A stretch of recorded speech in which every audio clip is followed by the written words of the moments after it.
Welcome to wild. నేను మీ Jack Hussain. ప్రస్తుతం మనతోటి సీనియర్ జర్నలిస్ట్ సిఎస్ రావు గారు ఉన్నారు. వెల్కమ్ చెప్పేద్దాం. హాయ్ సార్, నమస్తే. నమస్తే. చంద్రబాబు నాయుడు గారు సుపరిపాలన కోసం మంత్రులతో అలానే క్యాబినెట్ తోటి మీటింగ్ అయినట్టు తెలుస్తుంది సార్. అసలు ఏంటి ఆ మీటింగ్ విశేషాలు? చంద్రబాబు నాయుడు గారు 4.0 అంటే 4వసారి ముఖ్యమంత్రి అయ్యారు. ఆయన మీద హోప్స్ ఎక్కువగా పెట్టుకున్నారు ఆంధ్రప్రదేశ్ సమాజం. 1 year పరిపాలన అయిపోయింది. 1 year పరిపాలన అయిన తర్వాత ఈ 1 yearకి సంబంధించినటువంటి పరిపాలన సంబరాలని విజయవంతంగా చేసుకోవాలని అనుకున్నారు జూన్ 12వ తారీఖున.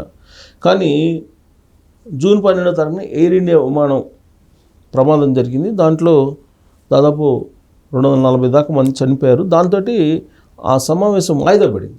ఓకే. యాక్చువల్గా ఆ రోజే నెక్స్ట్ లెవెల్కి ఏంటి, నెక్స్ట్ 1 year అయిపోయింది, నెక్స్ట్ ఏంటి అనే దాని మీద ఒక డిక్లరేషన్ ప్రకటించాలనుకున్నారు.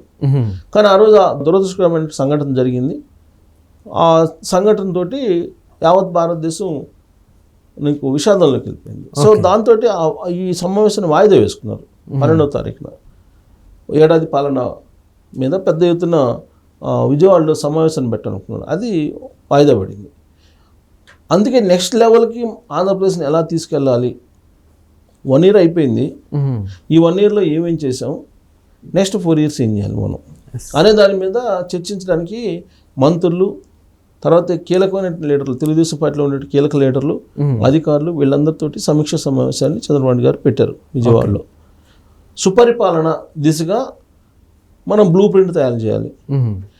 ఈ సుపరిపాలన అనేది నెక్స్ట్ రాబోయేటువంటి 4 yearsలో ఏ విధంగా ఉండాలి, దానికి రోడ్ మ్యాప్ ఏంటి అసలు అనే దాని మీద ఆయన చర్చించబోతున్నారు. యాక్చువల్గా ఆయన విజన్ 2047 అలాగే 2029 అనే దాన్ని తయారు చేశారు. కాకపోతే దాన్ని ఇంప్లిమెంట్ చేయాలి అని అంటే ముందు అధికారులకు అర్థం కావాలి, పొలిటీషియన్స్కి అర్థం కావాలి, ఆ తర్వాత వాళ్ళు ప్రజలకి అర్థమయ్యేలాగా చెప్పాలి. దీనికి సంబంధించినటువంటి సమీక్ష ఒకటి.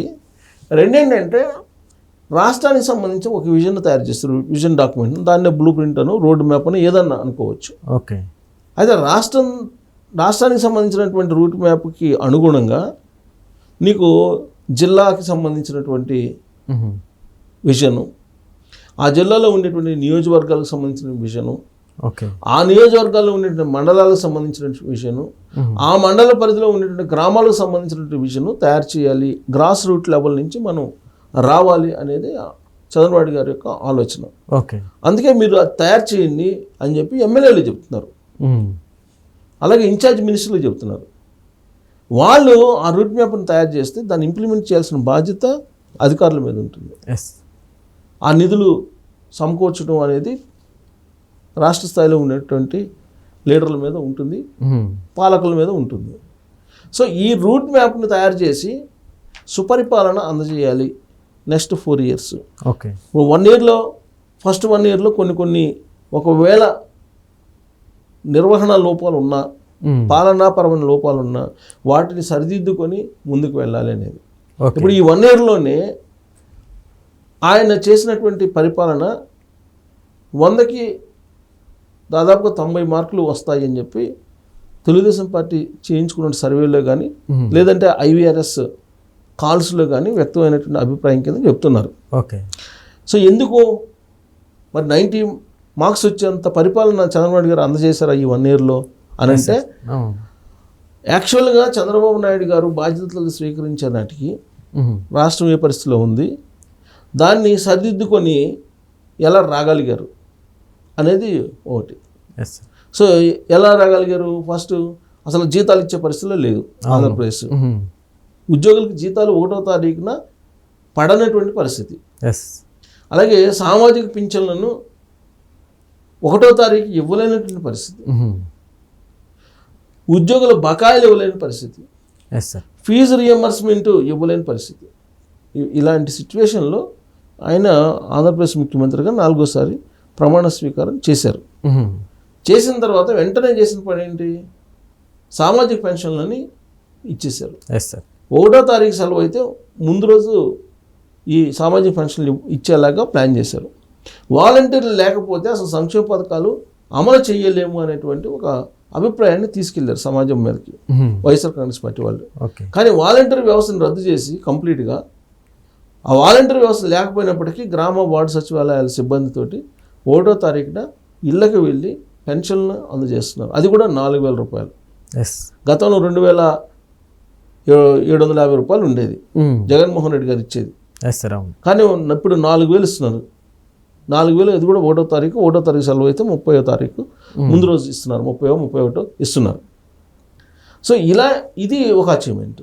తర్వాత సూపర్ 6లు ఏవైతే ఉన్నాయో చంద్రబాబు నాయుడు గారు అనౌన్స్ చేసినాయి, ఆ సూపర్ 6ల్లో ఆల్రెడీ ఉచిత సిలిండరు అమలు చేస్తున్నారు. తర్వాత 15,000 రూపాయలు తల్లికి వందనం అది అమలు చేస్తున్నారు. ఇక 1,500 రూపాయలు నెలకి ఆడబిడ్డలకి ఇవ్వాలి అనేది కూడా ఇప్పుడు మెటీరియలైజ్ అవుతుంది, తయారు చేస్తున్నారు.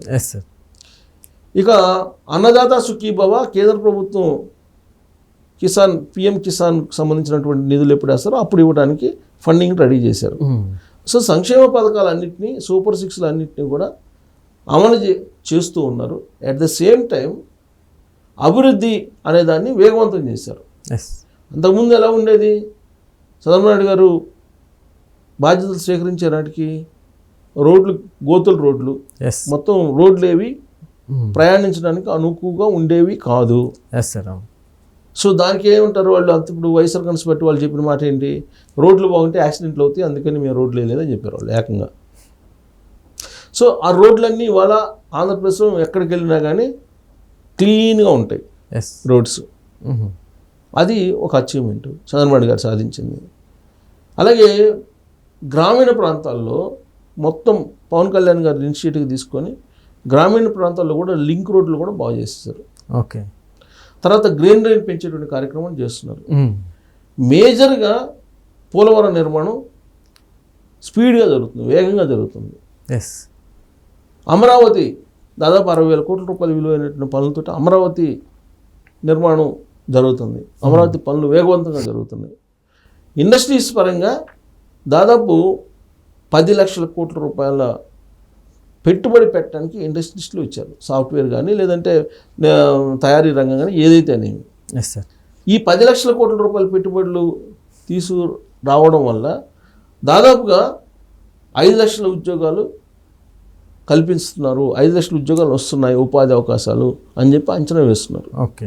సో ఇవన్నీ కూడా చంద్రబాబు గారు సాధించినటువంటి విజయాలు. లా అండ్ ఆర్డర్ సిచ్యువేషన్ కూడా కంట్రోల్ చేయగలిగారు. అప్పటి వరకు ఏంటి, గంజాయి డ్రగ్స్ వ్యవహారం ఇదంతా ఉండేది. ఈగల్ అనేటువంటి ఒక స్ట్రక్చర్ను తయారు చేసి దాని ద్వారా ఈ డ్రగ్స్ అలాగే గంజాయిని అరికట్టడంలో సక్సెస్ అయ్యారు. సో లా అండ్ ఆర్డర్లో సక్సెస్ అయ్యారు, అభివృద్ధిలో సక్సెస్ అయ్యారు, సంక్షేమంలో సక్సెస్ అయ్యారు, పరిపాలనలో సక్సెస్ అయ్యారు. అందుకే 190 మార్కులు ఆయనకు మొదటి ఏడాదిలో వస్తున్నాయి. ఇప్పటివరకు ఓకే. నెక్స్ట్ 4 years మనం దీనికంటే మెరుగ్గా చేయాలి కదా, పబ్లిక్ కూడా ఇంతకన్నా మెరుగైన పాలనని ఆశిస్తారు కదా, దానికి సంబంధించిన రూట్ మ్యాప్ను మనం తయారు చేయాలి, ఏం చేద్దాం అనే దాని మీద ఇప్పుడు సీరియస్గా చర్చిస్తున్నారు. ఓకే. రాబోయే రోజుల్లో జీరో కరప్షన్ అనేది పెద్ద ఛాలెంజ్. జీరో కరప్షన్ తోటి పరిపాలన సాగించాలి. అది సాధ్యం కావాలంటే కనుక టెక్నాలజీ పరంగా అంత పరిపాలన ఉండాలి.